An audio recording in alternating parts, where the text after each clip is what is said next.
going on, y'all? This is your boy Al, aka Fishing with Big Al, and welcome to my channel. I'm gonna try to say this quick as possible without wasting a lot of time, because I know everybody, when you're watching videos, you want to get to the videos and you don't mind documentary to it a little bit, but it's, for the most part, you just want to see the action. So anyway, this is a 3-day event that took place downtown Corpus Christi, and this was mangrove snapper targeting that I was doing.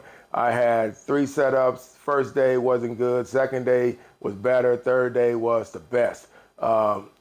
And each one was a step as far as how I prepared myself to make it better the next time I went down. So I just put it like this. The first day I went down there, it's on an oyster bed. So first day I went down there, I had on the wrong shoes.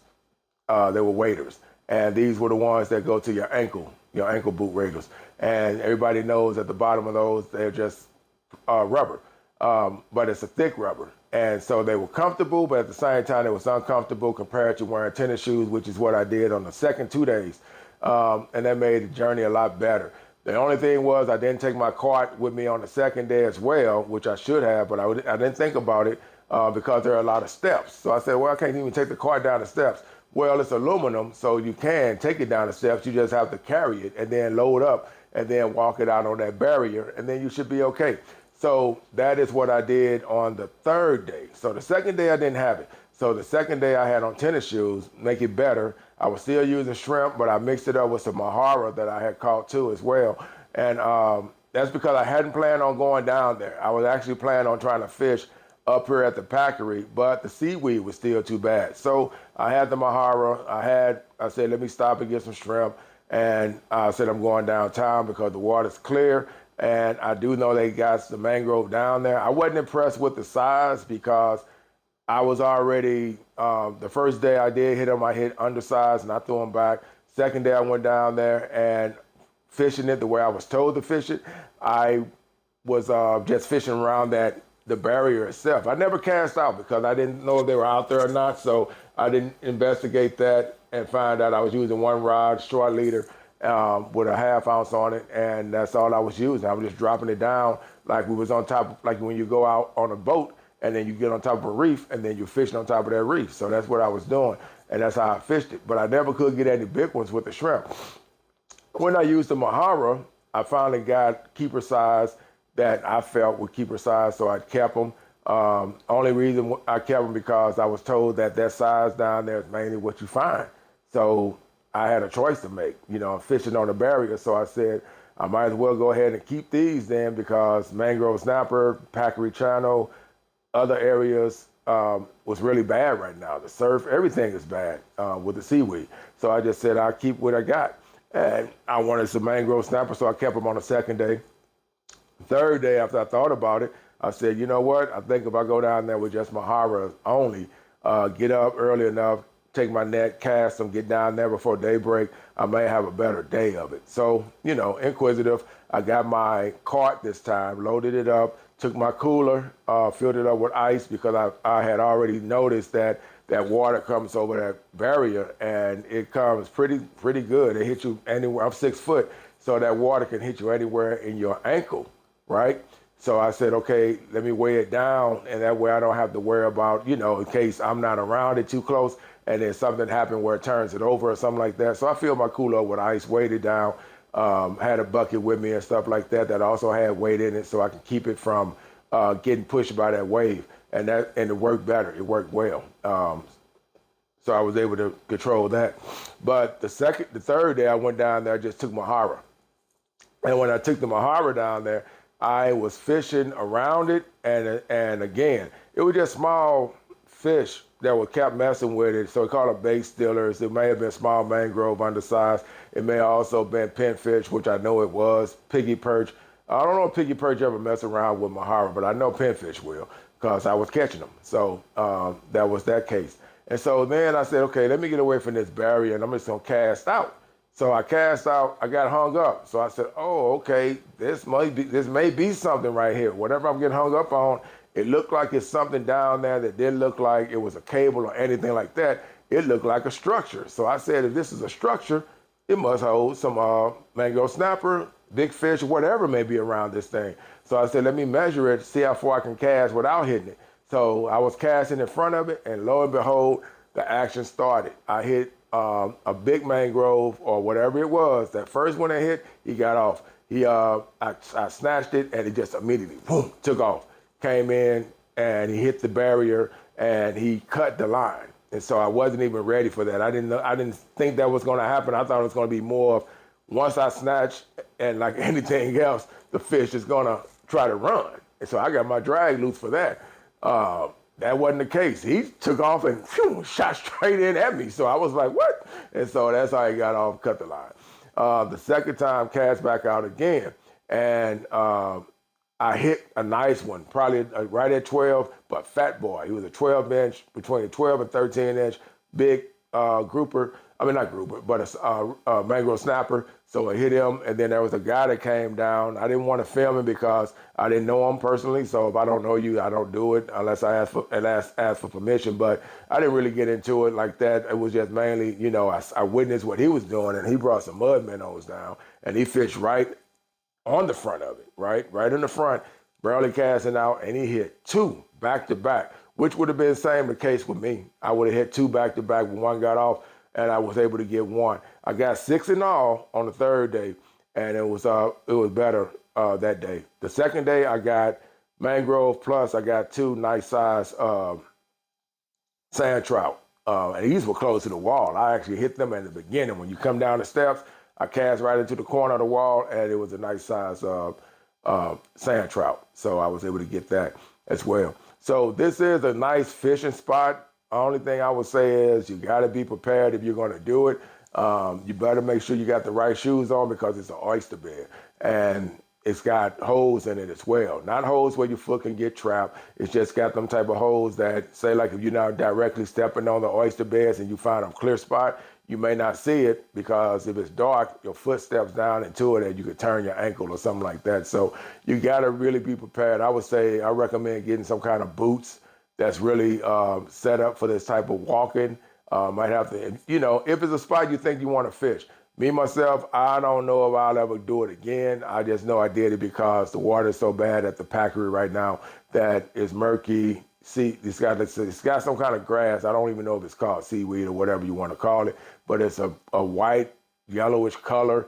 It's not the dark brown seaweed grass or the sawgrass that you get on your line. This is actually like it just looks like some kind of yellow weed that's out there. And this is, no matter how you cast, short distance, long distance, wherever, depending on where you're fishing at, it don't matter. It's all over the place. You can't see it. It's on the bottom. It's weighted down. And if you're bottom fishing, you're going to grab it. It grabs your line almost instantly. I was doing short cast and long cast the first time when I ran into it. But then even when I did the short cast, I was still getting hit up by it because the water was turning and it was spinning around on the bottom, coming back, getting on my line. And my rod would weigh down instantly, making it feel like you got something on your rod, but it was just a seagrass. So that was it. So anyway, let's go ahead and get to the video. Setup. What I use for my setup, I use number 2 circle hooks by Eagle Claw. These were just your silver color ones. I used the silver because I wanted to use that to match the color of the MAHARA. So I did that. That way I can try to hide it the best I can. I would say bait choice that works would be MAHARA. If you can get some, I don't even think CIGAR MINNOWS would work. If you get you some frozen, so it was frozen anyway, but let it thaw, chunk, and keep it on ice, but don't let it get to the point that it's so soft that it instantly comes off. The only problem with that is if you cast it out, keep in mind it's a lot of pinfish, so if you're wasting money on it, if you know how to throw a cast net, I would say just cast for mullet, cast for the MAHARA. I think mullet or CIGAR MINNOWS would be your best option, but definitely I think mullet is better than the MAHARA itself because if you're using the mullet, I think that you'll be able to control what's going to hit it and what may not touch it. When I used the MAHARA, the pinfish was tearing it up. As far as mullet, yeah, pinfish like to hit the mullet as well, but I'm not really sure if I had to put it on a scale of 1 to 10, which one I think will grab the pinfish more. I think it's going to be the MAHARA because it's so easy for them guys to actually tear that fish up. They actually go for it and they just devour it. With the mullet, a lot of times you may get a big fish that may want it, depending on what size mullet you use. So if you can find some mullet, I think that will work great as well. For these mangrove snapper right now, they are in and they are running, and there's some big ones out there downtown. There are some big ones down there. You just have to cast out. You have to find some kind of structure. Look for a structure down there and cast on it, because that's where they hide at. They love being around the structures. They feed around there. That is where they handle all their business. And if you can find the structure, if you know the area, then, go for it. But there are some big ones there. There wasn't just the small ones. I've seen people catch them and they were small, but there are the big ones out there. You just have to have the right bait set up. Shrimp, I don't think will work at all. For this reason, really, I say the shrimp because everything loves shrimp. It's summertime. Everything's in right now. So shrimp is going to be almost ineffective. It'll be more like you just keep casting it till the right fish hit it. But that shrimp is almost like playing catch with them fish, especially the pinfish. As soon as it hits the bottom, chum, chum, chum, chum, chum, they turn it up. It's gone. It's off. So that's that case. So 60-pound test, braided as usual.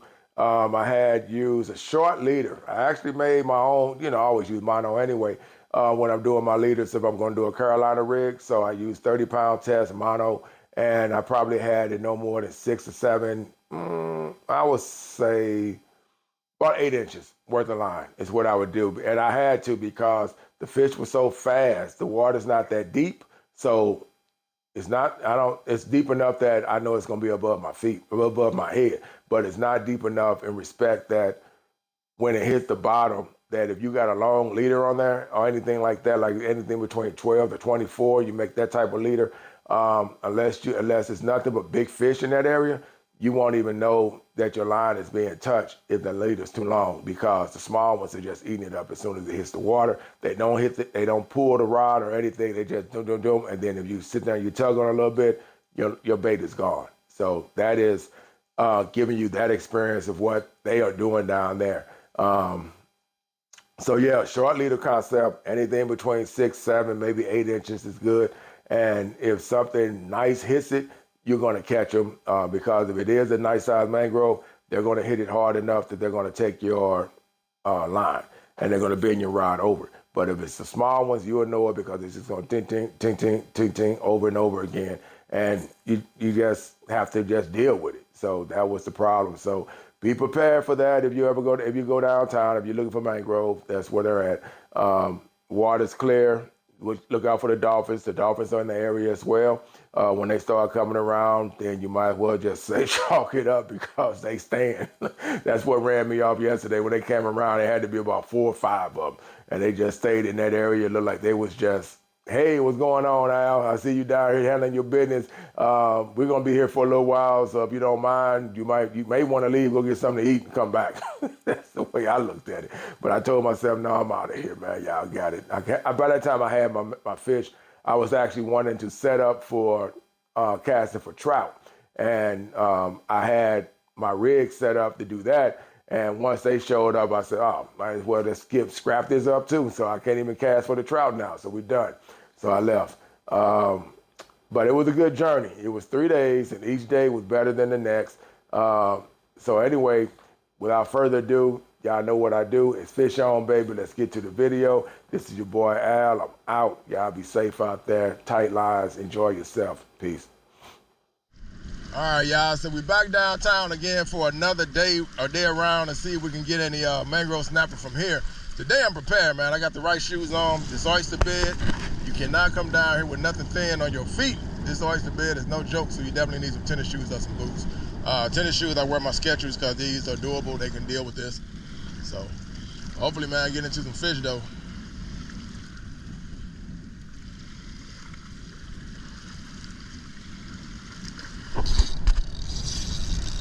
See what we got.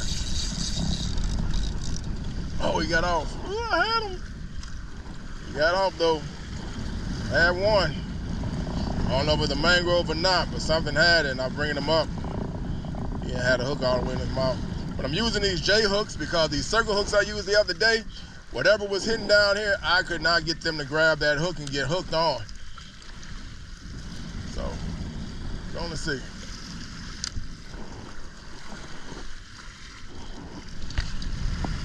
We'll keep it right. Oh shit, my bucket went down.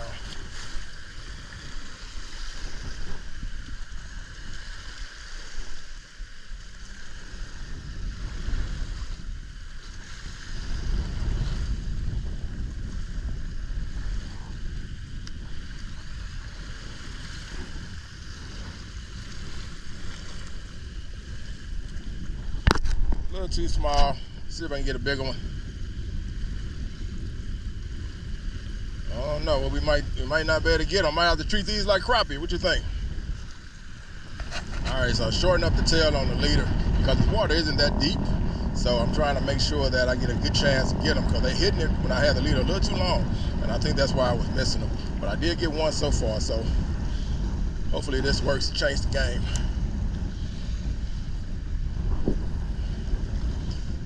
My glasses.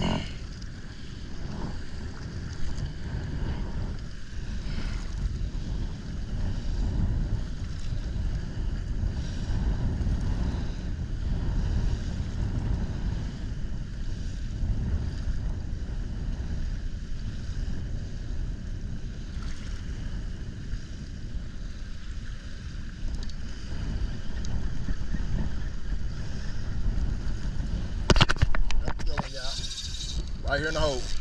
Nice one. Trout, baby.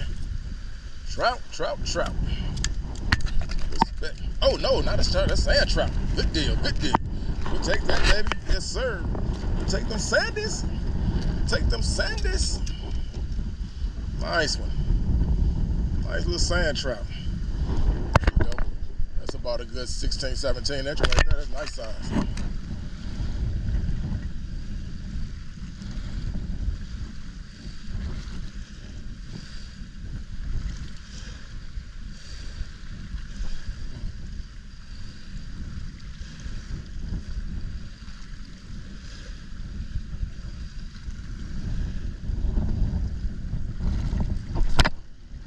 Base stillers down there right now.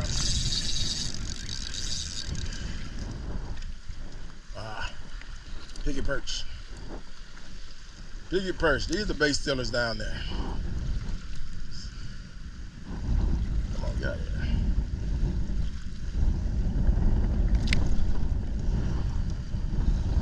I get a big one like that till you go home. Get a little bigger than that. Ain't nobody never had one of these before. Get a big one, take it home, white meat.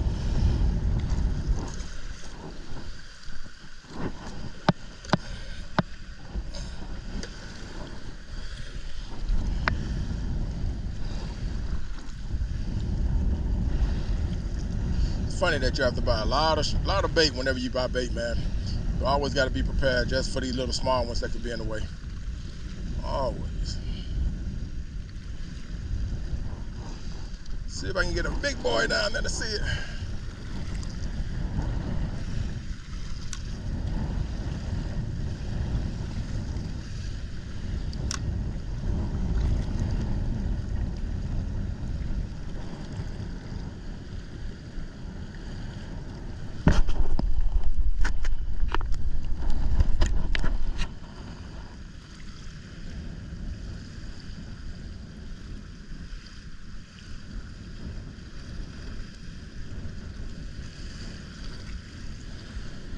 It's nice down here, man. Next time I come down, though, I want to be. Oh, I didn't plan on coming here. I didn't. I had planned on going somewhere else. Actually, where I was started out at, it was at the bridge. I was going to try to get mangroves in town, but I forgot about the seaweed. And that is why I'm down here. And I didn't feel like going back home and get everything I needed. So I don't have my strings. I should have had that with me. Come on. That's a nice piece of shrimp on there, so I'm going to let him bend it over and see if he can do what he's going to do.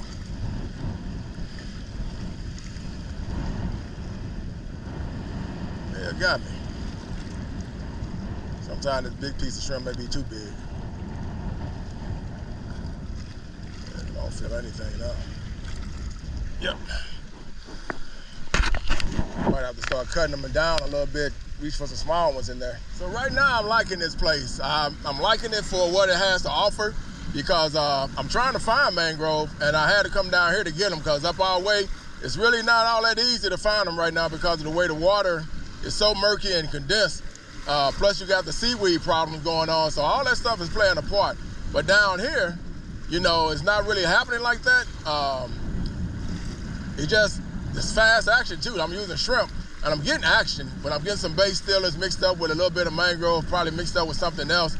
And I'm trying to, you know, just get used to it because it's a little different. But as far as a scale of 1 to 10, I give it about a 4 or 5, mainly because I like to be in a comfort zone whenever I'm fishing. And right now, anything I catch, I'm gonna have to walk it back up to my truck and put it inside my cooler. So, you know, that all plays a part. Because I got a big cooler for big fish, and they can't bring it down here. Steps make it inconvenient. If I was able to bring my cart with me and go down them steps, I could probably do that and then walk it out. But that'd be, you know, it would be easy, I guess, because it wouldn't have to do that much to get it down here. I just have to walk it down the steps and then walk it back up. It's aluminum, so it's light. And then I put my cooler inside it, and then I could be comfortable. I actually come down here with some fresh shrimp on ice, put my cart right here. It's not gonna roll off anything. Nothing's gonna happen to it because it's too heavy once that cooler's in it. Salt water be going through it, then I can just rinse it off. So maybe next time when I do it, and that's probably what I'll do tomorrow, because I'm a fisherman, and as long as I know fishing where they're at, I'll go back and restage. So tomorrow morning, I'll probably come back down here again anyway, early. This is gonna be my planned trip. I'm not doing any work. I'm my own boss of what I like to do. So I'll be planning it again for tomorrow morning. Come down and I'm gonna, you know, set it up better. Bring my aluminum cart, like I said. Make sure I got the right shoes on. Put everything in my cart, and then fish right here. Who knows? Probably some good fish. I might even come back this evening. Who knows? Now that I got the thinking going, how I can actually pull this off. So it'd be nice for the wife. She can sit right up there on the bench and just chill out while I'm fishing. So there you go. Might do it this evening. There we go. Man, they're not coming out that big, man. So, but you gotta take them what you get. So, too small though. This one right here, a little too small. At least give me a 10. At least give me a 10. We can have a repeat like that last one, but it'll be a little bigger. I'll put one of them MAHARAs on there and see what happens.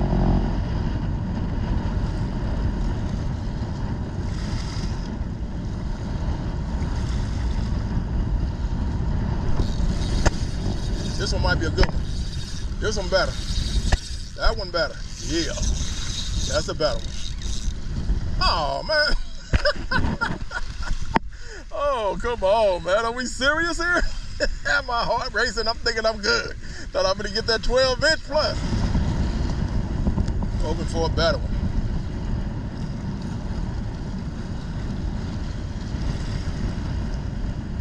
Something hit me. That may have been a bait stealer. Still trying to learn this place, y'all. So I'm throwing it out a little further now to see if I can get away from this wall. Because seems like a lot of pinfish around and bait stealers. So see if I can go out a little bit and see if it's something else that might be attracted to this shrimp that's bigger. They may all be all around this wall because they got some big fish out there waiting on them and they hiding. And I'm up here feeding them. So let's see. There we go. Little Sunday. We'll take it. Sand trout hit the MAHARA. We will take it. Told you, man, I'm a better plan this next time. I'm coming down here tomorrow. I'm gonna give me a bunch of MAHARA, and I'm coming down here and I'm just gonna use that for my bait with the mangrove snapper and the sand trout. So this size right here is pretty good. I can just take them whole and cook them, man. Sand trout is really good. Good fish to eat. If you don't know about it, leave that drag loose just in case there's a big speck down here. Never know. Big speck, red. Something like the MAHARA, that's for sure. There we go. Another one. Let's see what we're running into here. There we go. Now we're talking. Now we're talking. A little better, a little better. That's on the MAHARA. Yep, gotta get some MAHARA and bring it down. All right, this one right here is right at 10. Right at 10. So nice deal. Nice color. These almost like the crappie, man, or salt water. When you look at them, they almost remind you of crappie. Let's see, one thing for sure, I'm getting my exercise on, doing my walks back and forth. I don't mind though. If I'm catching fish, I don't mind that trip. I'm just hoping I'll set it up next time. I learned this spot, so go back to the drawing board, change it up a little bit, tweak it a couple of things, and we'll be in business. Won't have to do anything but move a couple of times. All right, like I said earlier, these are the MAHARAs. If you don't know what these are, it's like a silver pen. You have to cast net for them. Bait shops don't sell them. You actually have to use a cast net, catch them yourself.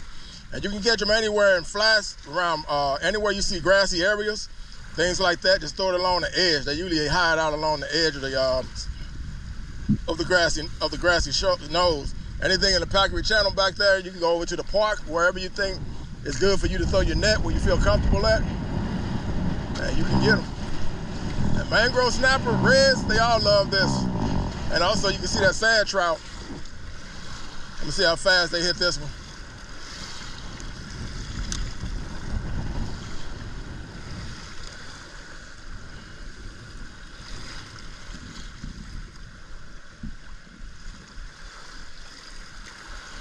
I want something to come and yeah.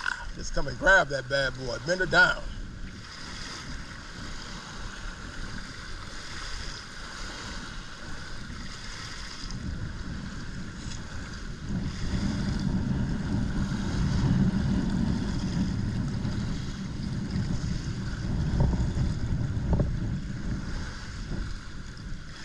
It was hitting it, let it go.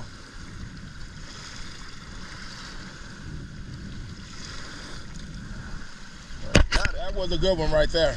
That was a good one. He came and got that head piece. He pulled down on it too, but he only had the head.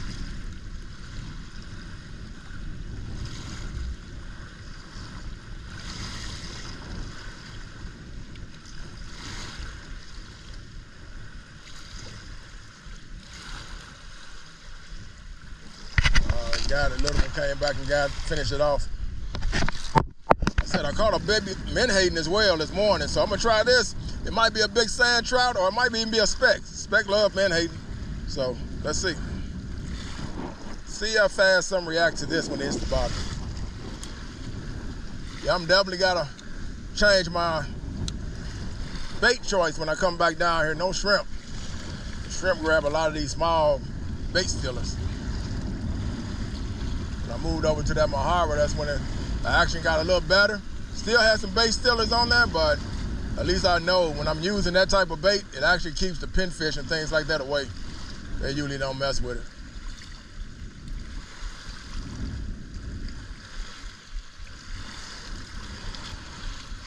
See if something wants it. Come on.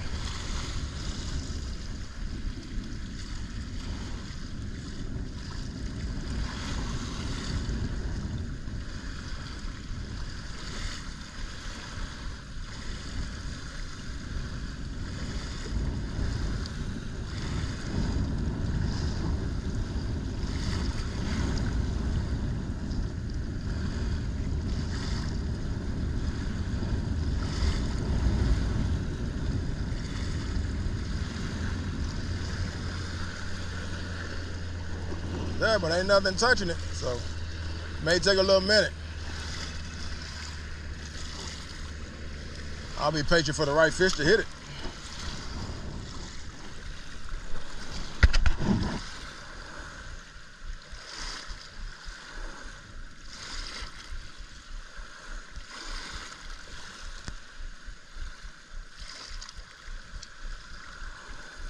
Something was hitting it, then he let it go. Just nibble though. May have been a bait stealer. I feel like I got some weight on it.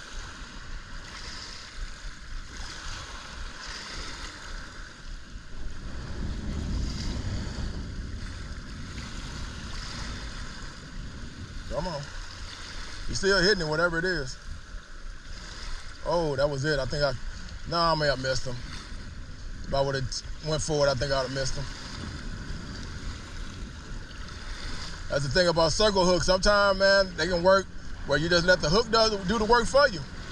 All you gotta do is just come up on it. Hope he didn't get me. He may have got me. Yeah, I don't feel anything. Yep. He got me. Tried to be slick. He tried to be slick. Remember I told y'all about them big piggies? That if I caught one, he was going home? Yep, he going home. Remember I told you if I caught a big piggy, he was going home, right? He going home. Nice size piggy. These ain't bad, man. You cut the head off, fry them whole. They're not bad. There we go. Ooh, I'm getting desperate. I am getting desperate, y'all, because you can't get no big ones. I gotta keep these guys. They're not bad, man. That's just gonna fry them whole. If I get a big one, so be it, but yeah, not bad. I said, they're not getting any bigger, man. Gotta treat them like bluegill. Gotta treat them like crappie. Use your imagination. All right, so what's happening now is this plateau is messing with me now. So I'm getting tired of walking back and forth. It's starting to get to the feet. So, and like I said, there's nothing really I'm catching that's really making me say I'll stay and suffer the consequences later. So, small mangrove. I'm gonna go up here because there's another ledge that I want to go try and see if there's some action going on down there. And if it is, we get it on camera. So this is my final stop, and I'm here at Cove Walk off of Ocean Drive. And I got some shrimp left, so I'm just gonna go over here and toss it, man, and see if there may be anything in there. It might be some sand trout, it could be some, it might be some mangroves, and then nobody fishes for them here, so I don't know. But me, myself, I'm inquisitive, so I'm gonna try it and see. Hopefully I don't get hung up. The water's moving pretty good, so I'm gonna go ahead and cast real quick and see what I can do. Wow. Oh yeah, nice size croaker.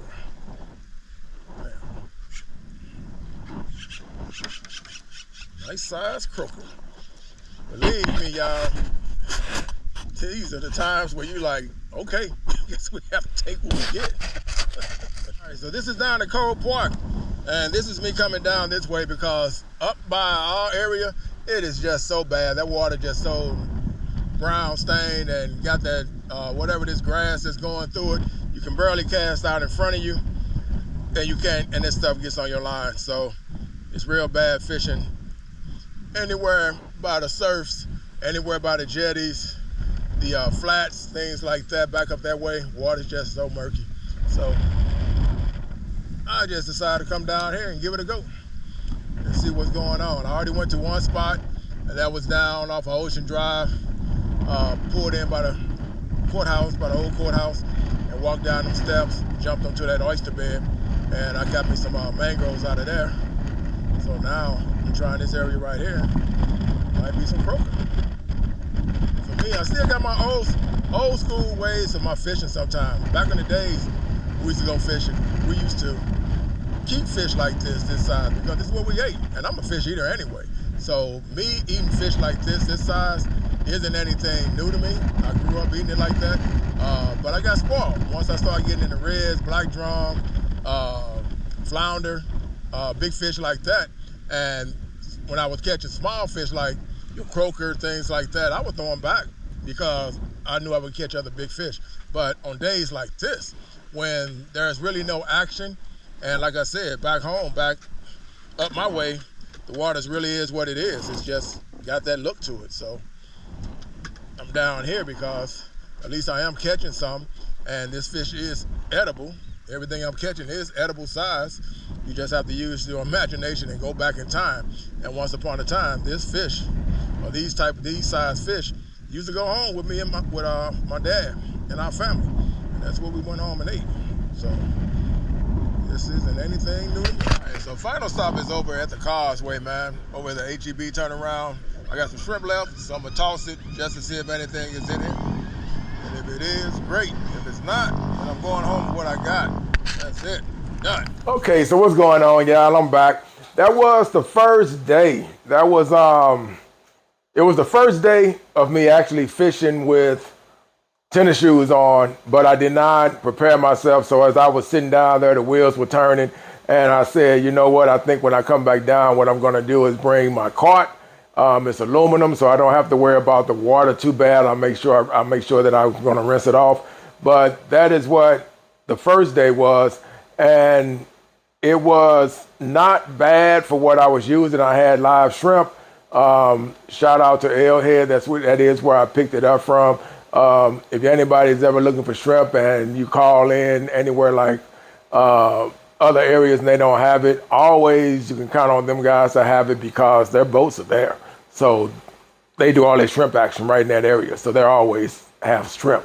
It's just where I live at, it's too far to ride down. So I always count on the other guys to have it for me. And if they do have it, I get it from them. But if push come to shove, then yeah, I go down to the Airhead. So shout out to them guys. Walking back and forth, it wasn't that bad for a while. But sooner or later, when I was walking back and forth to the car or to my truck to actually put the fish into the cooler, that began to take a toll.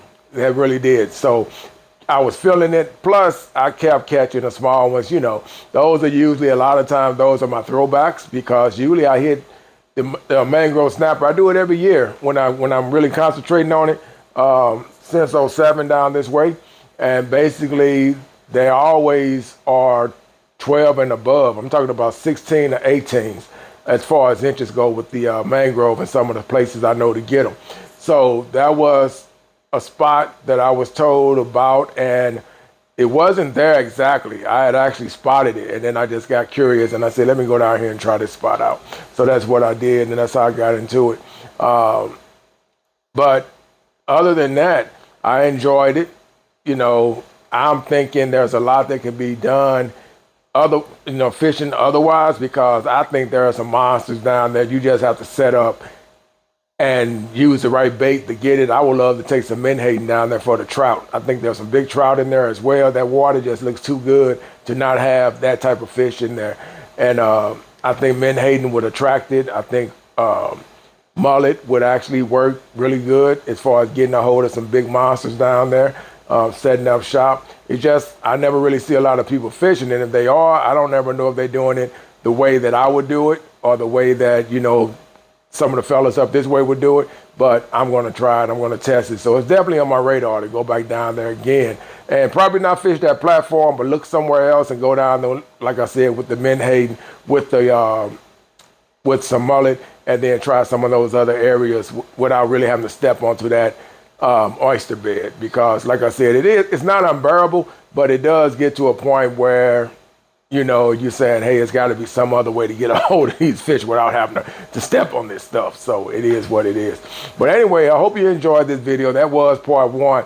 That was the day one area, and then you got day two coming up. So stand by for that video. I'll put it up and have everything set up, and you can view that one as well. That was a little better. That was me using the menhaden only. That's all I have for bait was menhaden, and I had a couple of mullet that I used. So that will be put up next. So anyway, you know, like we do, man, it's fish on, baby. Everybody enjoy, peace, and let's have fun, man.